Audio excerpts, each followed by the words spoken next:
नमस्कार, म केशव राउत, जाजरकोट जिल्ला जुनचाने गाउँपालिका वडा नं 8 पङ्कको एउटा मनोरञ्जनीय रमणीय दृश्य तपाईहरु माझ देखाउने एउटा जमर्को गरेका छौं र यहाँको रमणीय एउटा वनस्पति देखियो। यहाँको रमणीय ठाउँ एउटा पपुलारिटी हाम्रो जुनचानेको यो दृश्य देख्न सक्नुहुन्छ तपाईले। हिमालय माउन्टेनहरुको दृश्य, तपाईहरुको यो राष्ट्रिय फूल लालीगुराँस लगायत थुप्रै अन्य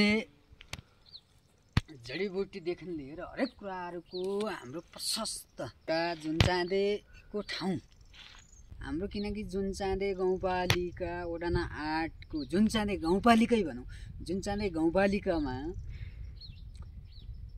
धेरै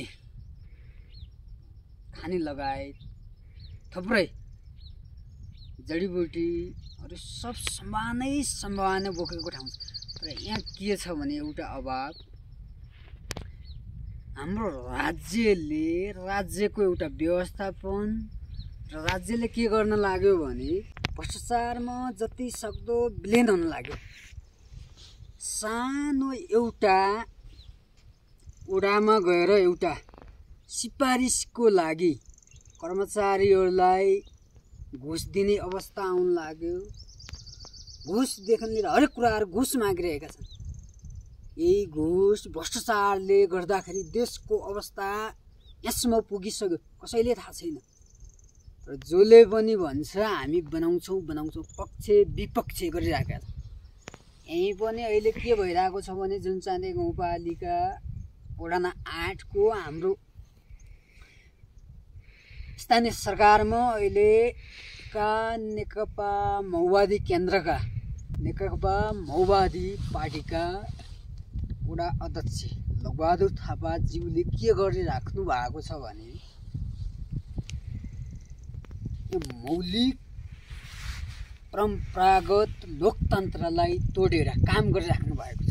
पक्ष विपक्ष, आफ्नो पार्टी फलानो पार्टी भनेर, किनकि पक्ष विपक्ष तराजुमा एउटा जोख्ने काम गरिराख्नु भयो उहाँ। किनकि राज्यको नुन पानी खाइसक्यो हामीले, किनकि राज्यले हामीलाई सौतल्य व्यवहार गरेको हो। सौतल्य व्यवहार गरेको हो भने कर तिर्ने बेला पनि सौतल्य व्यवहार गर्नु पर्यो, कर हामीबाट नलिनु पर्यो। हामी कि यो जुनचाने गाउँपालिका वडा नं 8 को नागरिक होइन भनिदिनु पर्यो। र जुनचाने गाउँपालिका वडा नं 8 को नागरिक भएपछि हामीले पनि केही न केही सेवा सुविधा पाउनुपर्छ। हाम्रो पनि माग गर्ने एउटा अधिकार छ, लोकतन्त्र मौलिक अधिकार छ, हाम्रो पनि हक छ, अधिकार छ। तर हाम्रा किनकि बोलेका हक अधिकारको उल्लङ्घन गरेर उहाँले किनकि जो छ आफ्नो पक्षको लाई जसरी पनि हुन्छ समेट्ने काम भइरहेको छ। विपक्षका अनेक पार्टीका होस्, अनेक होस्, पक्ष विपक्ष नै भइरहेको छ। र हामीलाई किनकि अहिलेसम्म नाजुक अवस्थामा बस्नु परेको एउटा अवस्था छ। जुनचाने गाउँपालिका वडा नं 8 का जनप्रतिनिधिहरू किनकि सुध्रिन जरुरी छ। कहाँ गरिब, मजदुर, दुखी, असहाय अनेक हुन्छ नि, जस्तै मानौ अवस्था अनुसारको व्यवस्था बनाइनु। तर हामीले किनकि व्यवस्था खोजेका छैनौं, तर हाम्रो अवस्था परिवर्तन गरिदिनु पर्यो र हाम्रो अवस्थालाई किनकि क्यारिकेचर गरिदिनु पर्यो। राज्यले पनि एउटा हेरिदिनु पर्यो भन्ने एउटा हाम्रो माग छ। किनकि राज्यले नहेरेको हो कि राज्यले नसुनेको हो कि भन्ने एउटा हाम्रो उद्देश्य छ।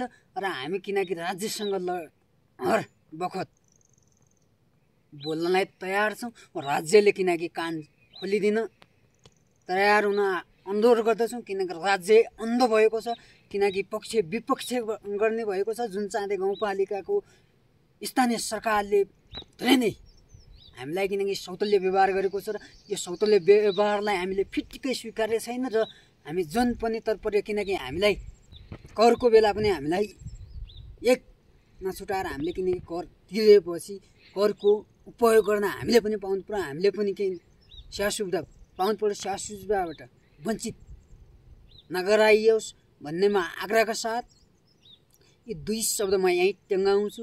हवस् त, धन्यवाद।